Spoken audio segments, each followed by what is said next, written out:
Então veja, eu vou mostrar a excelência aqui para que a gente possa entender os elementos e depois dar continuidade. O que a gente percebe como uma solução sistêmica? Na verdade, essa concessionária já tinha uma cultura, certo? Ele criou uma cultura, graças a Deus. O que tinha nesse sistema que fazia com que essa cultura fosse forte? Quando a gente vai analisar, tem uma coisa importante mesmo. O talento tem um forte preparo para conhecer isso. Não é aquele cursinho de 2 horas sobre missão, visão, valores e identidade. Não, ele tem um forte preparo em relação a isso. Mas não é só isso, por isso que a gente chama de solução sistêmica. Tá?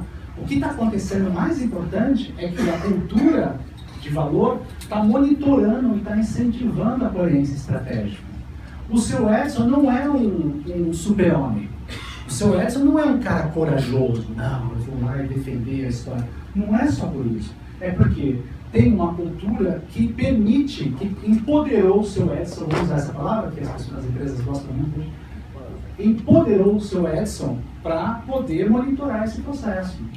Então, quando eu tenho uma cultura de valor e quando esse valor está manifestado no dia a dia, aí o que a gente percebe? A gente percebe que aí esse talento, ele está seguro. Não é porque o seu Edson não é bobo, e eu também não sou. Se eu perceber que acima do meu chefe não tem um cara que me sustenta, eu não vou fazer isso alguém ferrando. Sim, a não ser que eu sou o herói, eu quero ser o herói.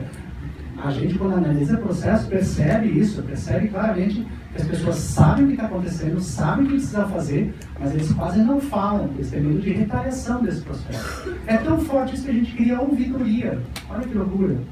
Quer dizer, eu não posso falar para o gestor, eu vou falar silenciosamente para ver se alguém faz alguma coisa. Tá? Não tem nada contra a ouvidoria, super importante. Tá? E aí, claro, a gente toca nessa questão super forte, que eu vou usar de um outro ângulo. Esses caras estão engajados, porque eles estão vendo essa coerência estratégica, esse sentido. Olha que interessante. Tá? Isso só acontece porque a organização tem um sistema justo, que está focado em princípio e está focando em desempenho. Então, por que a gente tem trabalhado muito com essa questão da singularidade, com a complexidade? Porque não adianta fazer uma única coisa só, isso que a gente tem visto. Não adianta fazer uma ou duas. Esta solução vai depender de como era criado ou como estava disfuncional o problema lá atrás. Tá? Então, trazendo isso para a linguagem da complexidade, o que tem? Quais são os elementos que a gente considera os elementos super importantes dentro da organização, do sistema? Nós temos o que a gente chama dos eventos, sintomas, né? Que é bem comum.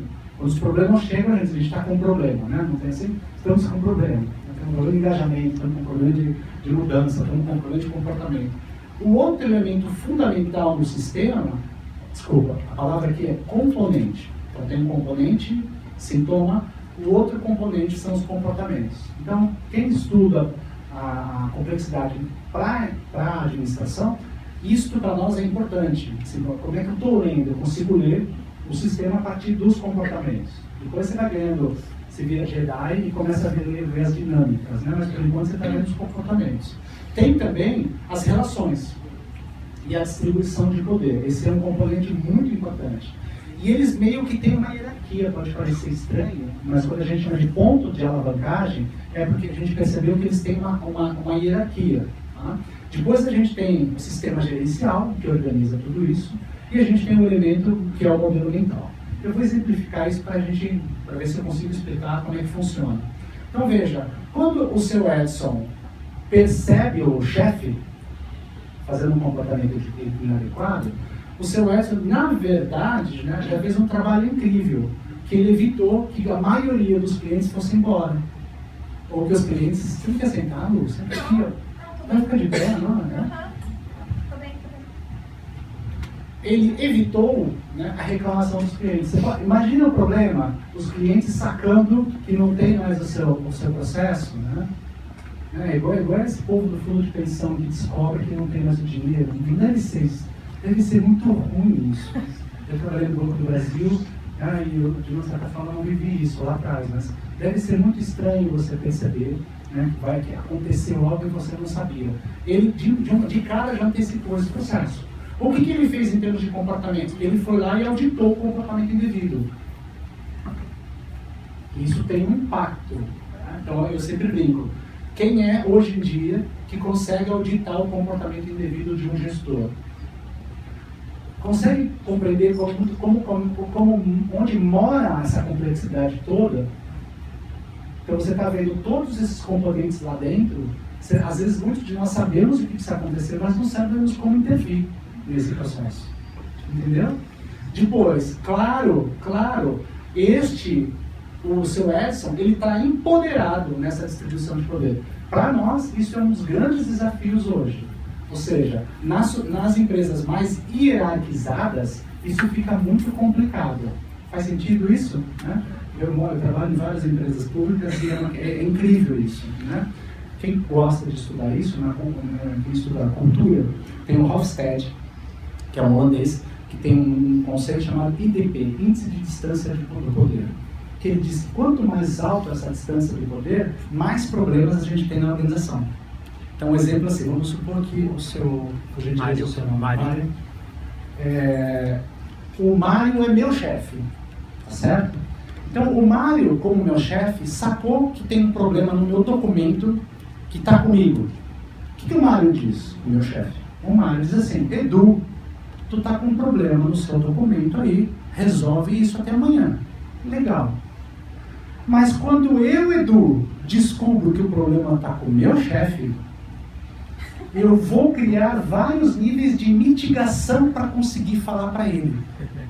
Então eu vou dizer assim: chefe, como vai o senhor? A gente tem um problema incrível aqui, e a gente já olhou aqui todo o documento e a gente não está encontrando. Será que o senhor sabe onde está?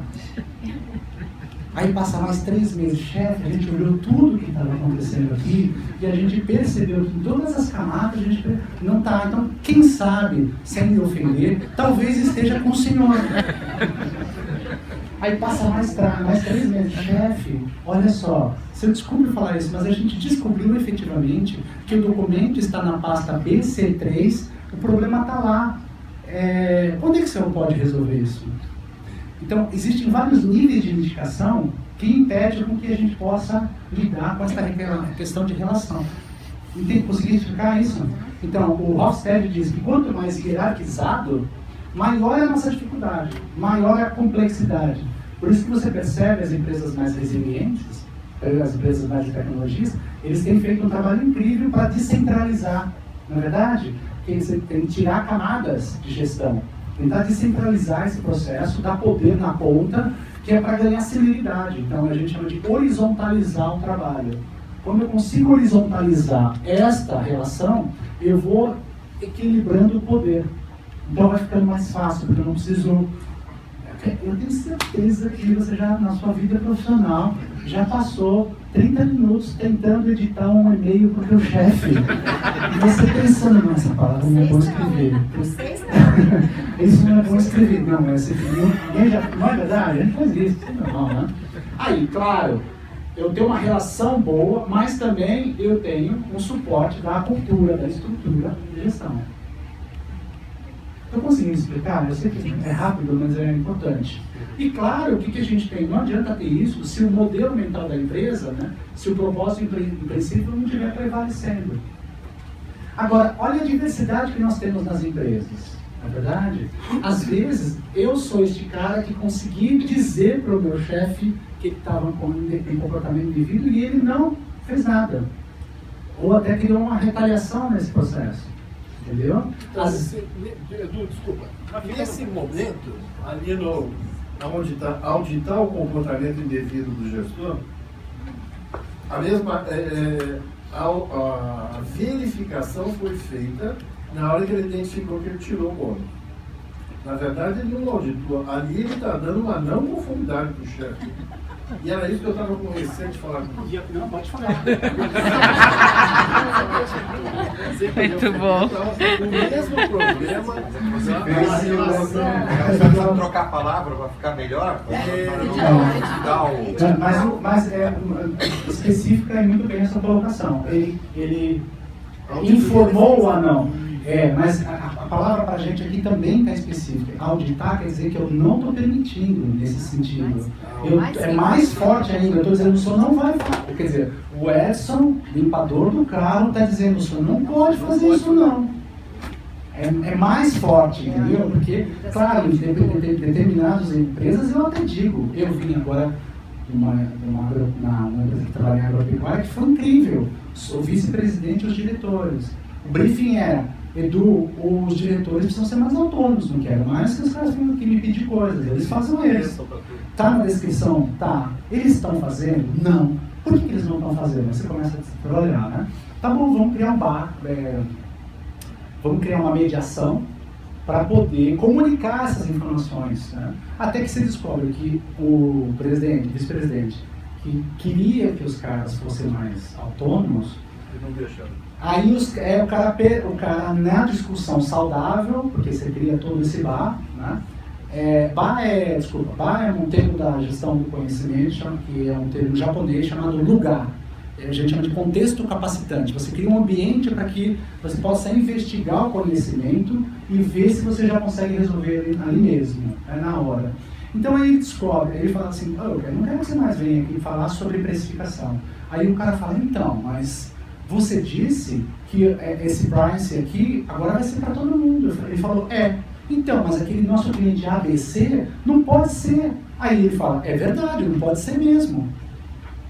Mas você acabou de dizer que é para todo mundo? Aí cai a ficha do cara. Como o cara é maduro, o vice-presidente é maduro, ele fala, tem razão, saiu de mim a coisa aqui. Então eu vou organizar essa informação melhor, porque faltou essa informação. Não é que ele não quer ser autônomo, é que ele precisava daquela informação para não fazer uma besteira no nível que esses caras estão. Então quando você consegue criar este bar, muita coisa acaba sendo resolvida quando você tem esse grau de maturidade. Entre nós, não é sempre. Aliás, vai depender. É raro, né? É mais ou menos. Vamos respeitar a variedade, né? Foi legal. Então veja, o que eu queria mostrar até agora? Tem a complexidade, mas tem uma coisa super bacana que é a gente conseguir perceber os componentes que estão nesses sistemas. Porque o que a complexidade mostra é que esses componentes têm uma hierarquia, então, que a gente chama de ponto de alavancagem. Eu posso mexer no sintoma, mas provavelmente essa história possa se repetir. Olha que interessante. Se eu mexer nas relações e tiver possibilidades, ela corta ali. Mas vamos supor que não. Que o cara disse quem manda aqui sou eu e acabou. Vai travar o conhecimento ali. Se você não olhar o sistema que está organizado, quase nunca vai conseguir uma solução. Então, por isso que a gente chama de hierarquia. Aí você pode fazer, eu brinco, né? Você pode fazer dinâmica, você pode fazer uma série de coisas, porque não tem nada contra isso. É só a gente percebe que o remédio não funciona. Então, eu tenho que escalar nos componentes para entender aonde eu tenho que mexer. E se eu consigo mexer, essa coisa é uma brincadeira, é uma coisa importante. Uma coisa é saber onde eu tenho que mexer, depois eu tenho que criar competência para poder mexer, para poder fazer a intervenção. Tá? Então, uma vez que a gente conseguiu observar os componentes, a sua dinâmica e a possibilidade, aí eu consigo fazer essa interferência. Então, eu queria apresentar para vocês aqui o modelo, rapidamente, o modelo que a gente usa para conseguir fazer essa interferência. Então, eu estou habilitado para entender que a complexidade não tem uma única variável, são várias variáveis, eu tenho que entender quais são essas variáveis, e depois eu preciso saber equacionar as variáveis, e depois conseguir perceber a hierarquia dos componentes e como é que eu atuo nessa hierarquia. E é aí que eu consigo ganhar o jogo, tá?